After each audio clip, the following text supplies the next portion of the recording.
Hey team, afternoon. Time for another video, another quick chat. This video's actually been a little bit of a long time in the making, a little bit of interesting hurdles. We went down to film it on Thursday in Hyde Park, just down the road actually, just down that way, and in the snow and the beauty that was Hyde Park covered in this much snow. Unfortunately, it didn't really quite materialise. A few issues with filming technology, and then we tried again today actually.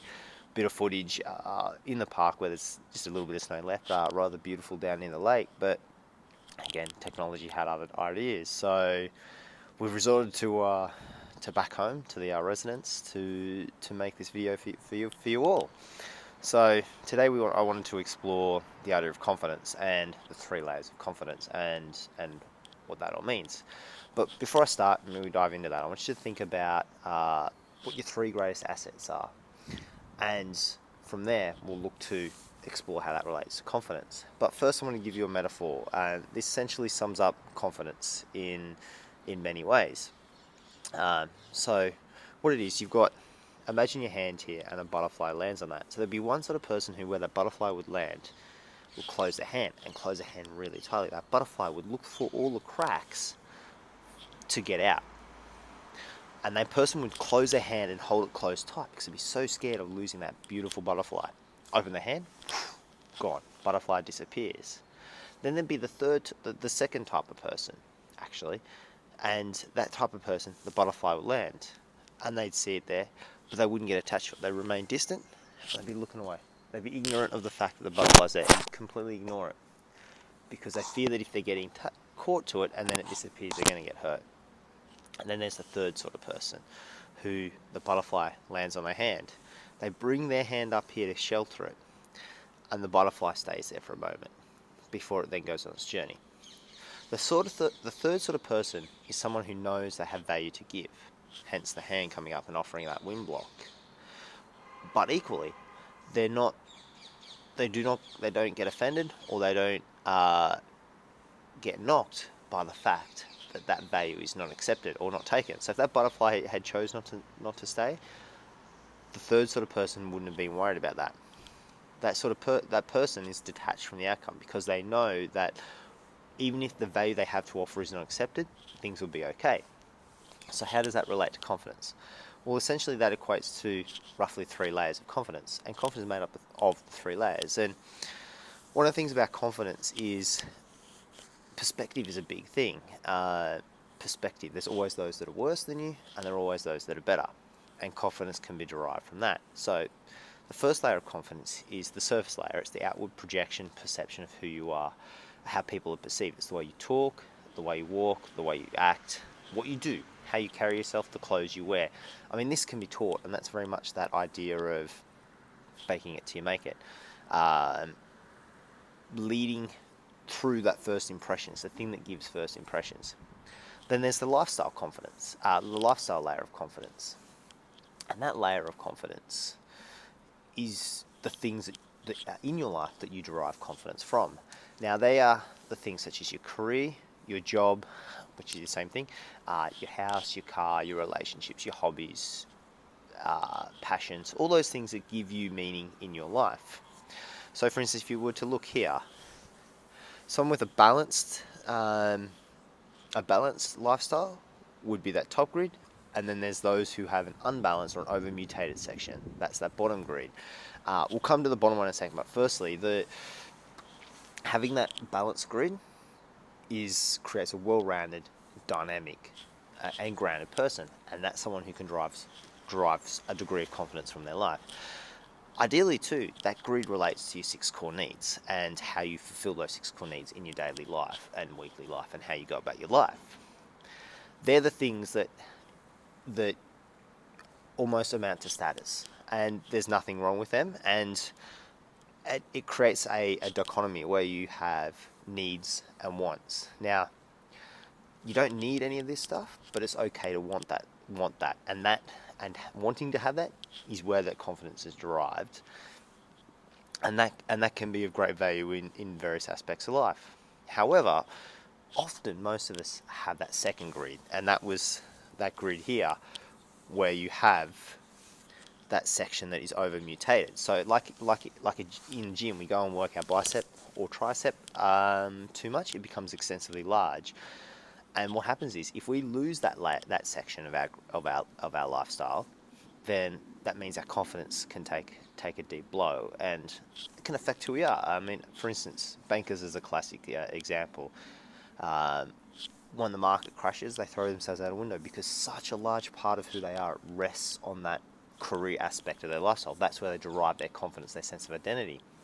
When that disappears, it ceases to exist, and they've lost who they are. Confidence disappears as well. So inevitably, the top two layers are very transient and can easily be taken away. They add to life, and they add richness, and they are important components of confidence, but they're not essential. The thing that is really essential to confidence is the third layer, the core confidence layer. Now, that's the layer where self-love comes in, and that's self-love, self-trust, sense of self-worth, self-esteem, self-belief, all those self sort of words. And that's the sort of person that has a true sense of who they are. To me, that's confidence. Confidence is being the best version of yourself, being your best mate, being your best teammate, getting out of the way of yourself, and allowing you to be as great as you can be, living the life you want to create. And that's where core confidence is derived. Because if you trust yourself, you love yourself, and you have faith in what you do, then you can then act forward. Easiest way to get to that? Well, it's gratitude. It's being thankful for those things in your life. And this is where I mean those three key aspects come back. That's those three greatest assets you have, key aspects. They're the things that derive from the self. They're the things that if you believe in those, then that's self-love. That generates self-respect, self-esteem, self-worth, self-confidence. That's the core layer. And by growing that list and having that list, then you're developing core confidence, because what that means is that regardless of whatever happens in life, whoever doesn't accept you for what you bring to the table, you know you have those things. It's their loss and not yours. And that you know that whatever happens, you'll be all right. Because at the end of the day, when everything else is gone, core confidence is the bottom layer. That's the thing that remains, and that's the thing that your sense of identity, your true self, can be tied to, and that will weather. So developing that gives you an incredible sense of resilience and strength. Ideally, as part of developing that, we want to go looking for the knocks. We want to go looking for places where we can test that, gather feedback, and grow. And it doesn't have to be at the scale that we'll ever encounter in life, possibly, and hopefully none of us ever do, but just little knocks, little feedbacks, little bits of criticism here and there, because what that does is that it builds an impervious layer. It's like the boxer who, when he goes to the gym, he gets the punches in the gut, he gets the punches in the chest and in the face, because then when he's in a fight, he's able to know what that feels like. He's able to know what he needs to do to weather that storm. And then when he weathers it, he knows he'll be all right. He'll come out and be able to live and fight another day. That's the idea of core confidence. Building that emotional and mental toughness, the strength, the resilience, the courage to be able to keep going forward when all that disappears. So it's massively important to build that, because that makes us able to move forward in our life. And the clearer picture we have of what those key assets are, gives us a greater sense of self, generates that trust, that belief, and we can then look for further evidence to be able to build that. And like I said, being thankful for that is a big part of that. So, as we look to go forward, what I really want to ask you to do is, can you think of something in your life where you've been trying to do something, wanting to do something, but you haven't been able to because you've been lacking a little bit of confidence or a lot of confidence around that particular thing? I ask you, identify your key assets that are going to help you to achieve that. Write them down, own those, and then use them to go forward. I'd love to sort of hear what you think in terms of this idea, and what sort of things it has stopped you from doing, and the places that you would want to go if you could build that core confidence right now and add to that additional layer. Because with core confidence, we can be more rounded. We can live that extraordinary that we wish to live, and from there, we can have those dreams that we've always desired.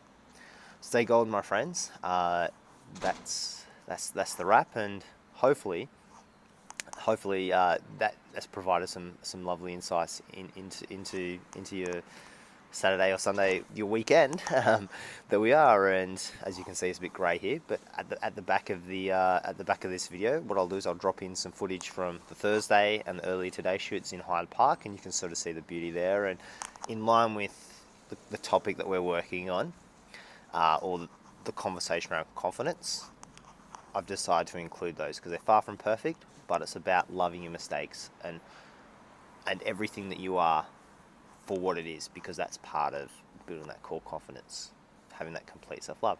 Thank you guys. Take care. We'll speak soon.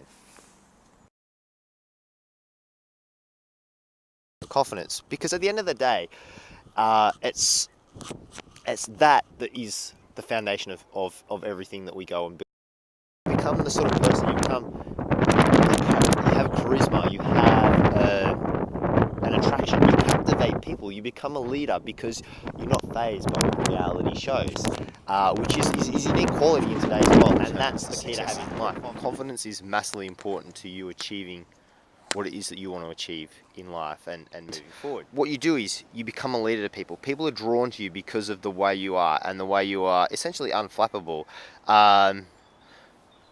You're flamboyant, but you're grounded. You're centered, but you're excitable.